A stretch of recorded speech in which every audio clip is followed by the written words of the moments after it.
Hello and welcome to the MMA Live Chat Show. I'm Rich Davie. It's Sunday, February 9th, 2014. On today's show, we'll be discussing MMA news, specifically the bizarre news regarding Thiago Silva's arrest in South Florida for threatening his wife and Pablo Popovitch with a gun. On today's show, we have yours truly, Wes Fiorentino, and David Petruick. Thanks for taking part in another show, guys. I appreciate you all taking the time to be here and joining me to discuss some MMA news. Go ahead and say hello to anybody that might be listening. Thanks for having me, Rich. What's up, fight fans? Good day, everybody. Okay, guys, thanks again for being here. Let's go ahead and speak about this bizarre news regarding Thiago Silva's arrest here in South Florida for threatening his wife and Pablo Popovitch with a gun. For those who don't know, Thiago Silva went off the deep end a couple of days ago, and he was arrested here in South Florida for that irrational act. And apparently he had also previously stuck a gun in his wife's mouth when he became upset with her in the somewhat recent past, and that caused his wife to obtain a restraining order against him. After what's being called a brief standoff with the police from the Broward County Sheriff's Office, he was taken into custody. And when he appeared before a judge, his bail was raised, and from what I'm seeing out there, he's not allowed to post bail because he's been deemed a flight risk and a threat to the community. And then once that event transpired, no surprise to anybody who's been following the news, DFW says Silva is done in the UFC forever. Comments, fellas? Yeah, I certainly think that we had to expect that he'd be cut from the UFC after this. This is insane. Yeah, absolutely. Just with his trouble, like the trouble he's had in the past, and then I wasn't really surprised to hear this. I was a little shocked at the magnitude, but I wasn't surprised to hear him in trouble in a domestic way, I guess. Well, I think he's going to be in a pretty big bit of trouble here because down here in South Florida, they're really, well, in Florida in general, but one of the reasons that they passed the Castle Doctrine and allowed people to have more freedom to protect themselves with the guns because there was so much violent crime down here. So as long as you're legal in using your gun, you're okay. But when you use a gun in an illegal manner, they're very tough on you down here. And if he stuck a gun in his wife's mouth and he got away with just a restraining order, he got off very lucky because typically that's 3 years in prison. And they have a law down here called the 10-20 life. If you use a gun in a crime, the first offense is 10 years, the second offense is 20 years, the third offense is life. And, this is the second offense for him using a gun, so unless a miracle falls in his grace, he's probably looking at 10 years in prison. I don't see any way he gets out of that. No, I also just, especially with the magnitude of what happened, I think jail's the best place for this guy, and I don't blame the UFC I fully support what they said and just absolutely cutting them and, making sure they're distancing themselves from that fighter as best they can. So that's just, it's incredible. You seldom hear about things like this in sports in general, and it just kind of puts a black mark when it happens in the MMA community. Yeah, there's already still that stigma, and this does not help. I'm surprised he wasn't cut after the story about him putting a gun in his wife's mouth came out. Yeah. Apparently that didn't come out. Well, if there was a restraining order, you feel like there would be some kind of paper trail, but maybe not. Yeah. Did you on the news down here? I read an article down here on the local news that as he was sitting in the police car, the reporters were surrounding the police car. And he goes, "Hey, can you guys do me a favor and keep this quiet?" Oh my God. I wonder if that was like his idea of a joke. Yeah, well, he's still got a sense of humor. Obviously, he's not totally 100% there if he thinks that doing something like that and he'll be able to keep it out of the news. I said, I don't recall hearing anything about the restraining order with the gun in his wife's mouth previously, but from what I understand, they're separated and they're both dating other people. So I don't understand why he went off the deep end if he was dating other women and she was dating somebody else. What's the problem? Well, let's be honest. It wouldn't be the first time that a couple broke up and then they're both dating other people, but to the husband that means, yeah, I'm dating other people and you're going to be faithful. That wouldn't be the first time I heard a story like that, especially, from like a fighter. Yeah, and I'm seeing all kinds of people when the news broke that morning. It was just tweet after tweet after tweet on Twitter, and you had some people actually defending the guy, going, "Well, no, most of us would probably do the same thing if we were." No, most of us would not do that. Who is us? What are you talking about? Men. What are people crazy? Yeah. I mean, if she's apparently, if you're separated, you're separated. You have to accept the consequences, right? I mean, if you didn't want to be separated, then you shouldn't have been separated, right? So, I mean, if she wants to see other people and that bothers you, then cut her loose, You don't threaten her with a gun. That's insane. And how could anybody possibly accept that as a norm in society? That's how men react. That's ridiculous too. That's kind of like caveman mentality. Absolutely. Yeah, I mean, we are in 2014, right?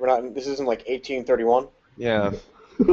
I mean, I'm sure guys, like with typical man, we get thoughts in our head, but to respond and react to them, that's two different things. I mean, we're all given the gift of intelligence and forethought, so it's just not all of us. not all of us, yeah. And I mean, you look in Thiago Silva's eyes. You've seen his fights. He doesn't look like he is all there. He looks like he's a little bit of a wild one. So he's got that far away look in his eyes. No doubt about it.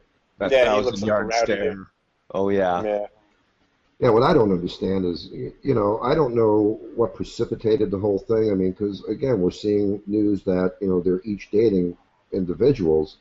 But, I mean, I don't know if what led to their breakup or separation or whatever it may be in their personal relationship. I don't know if he was cheating on her or she was cheating on him. But in either regard, I mean, if somebody is cheating on you, they're not worth fighting for, Exactly. Not worth. Why would you even do something like that? Yeah. I mean, he ruined his own life. He didn't do anything with her, look at the consequences. Yeah. She's probably going to go right on seeing whoever she's seeing, and he's probably going to go right on seeing whoever he's seeing behind bars, if you know what I mean. Yeah, and then he's screaming out to the press, why did you do it? Oh, she wants my house. She wants my money. Well, now she's going to get it, dude. Yep. Yeah. Yeah, see that's always the bad response when people do choose that road. It's in the case where you have the simple decisions, even though they're emotional at the time, but you have the simple decisions to move on and make your life better, or you can choose the Thiago Silva. So, I mean. Yeah. That's what I'm seeing, and I mean, there are circumstances and cases that has happened, but I mean, for people to tweet, and yeah, I did see some of the tweets, and for people to stereotype a whole gender, saying that to me is ridiculous. I mean, we have come a long way as civilized and intelligent human beings. It is so unfortunate that this happened, and I mean, hopefully he does get the help that he needs, because I mean, like I was saying, you could see in his eyes, it seems like he is a little bit of a wild one, and just from what happened, I mean, he definitely needs help, like serious help. Yeah. Yeah, no doubt about it. I mean, I don't even really know what to say about it, because... Well, let's be thankful no one was hurt, and then sympathies to the families involved. Yeah. Insane. Yeah. I mean, you're gonna. I mean, did he was it like a gun that he legally owns? I mean, who knows what kind of charges this guy's facing? Yeah. This guy is facing, I should say. Yeah, I mean, down here in Florida, you don't even need to register your weapons unless you buy them brand new. So he could have picked up the gun anywhere. I mean, wow, this is one of those, like, what were you thinking? You weren't thinking. No. Well, I think it had more to do with, I don't think it was so much love or that he cared about her. I think it was more about control. Oh, yeah, absolutely.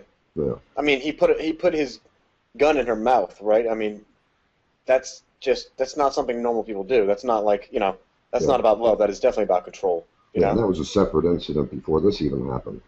Yeah. Yeah, exactly. And then it would lead you to believe, obviously, there's previous cases of domestic there. Even before that one where the restraining order happened, there had to have been.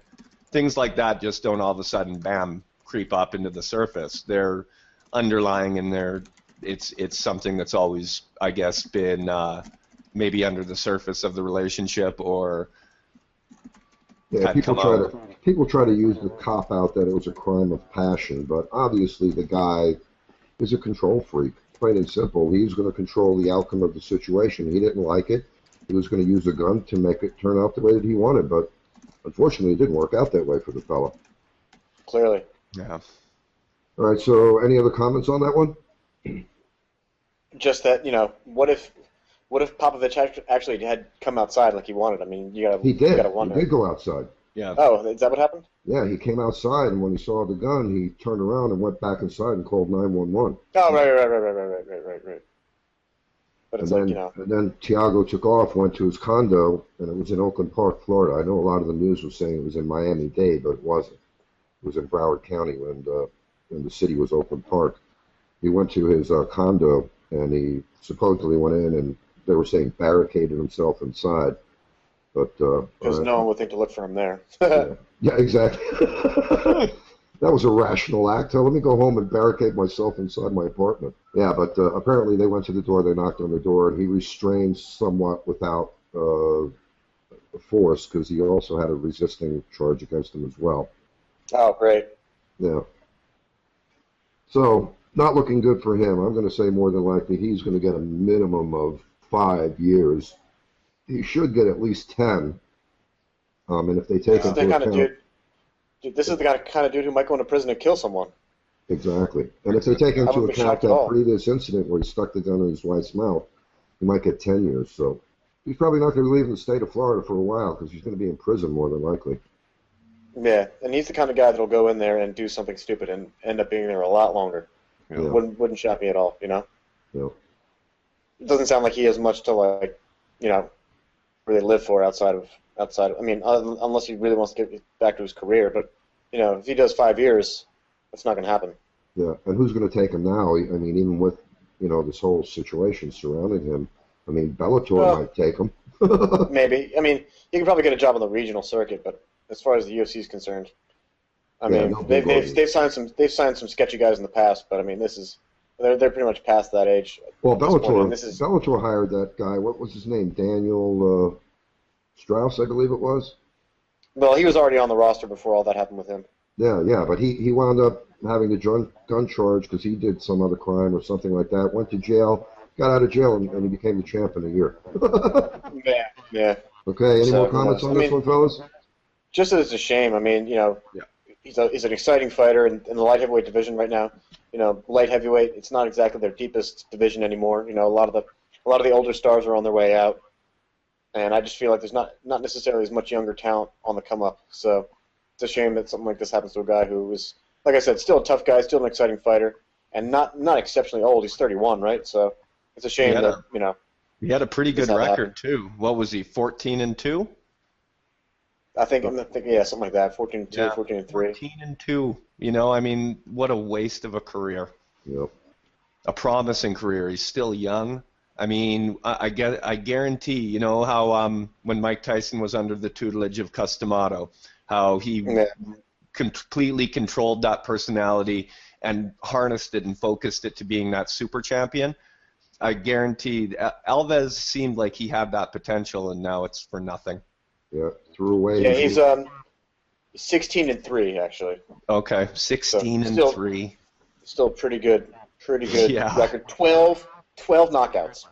Jiminy Christmas. Well, looks like he threw away his career, fellas. Okay, that's going to be the end of the show here, guys. You want to go ahead and say goodbye? Enjoy your day, everybody. See everybody soon. All right, guys. We'll talk to you next time. Thanks for showing up.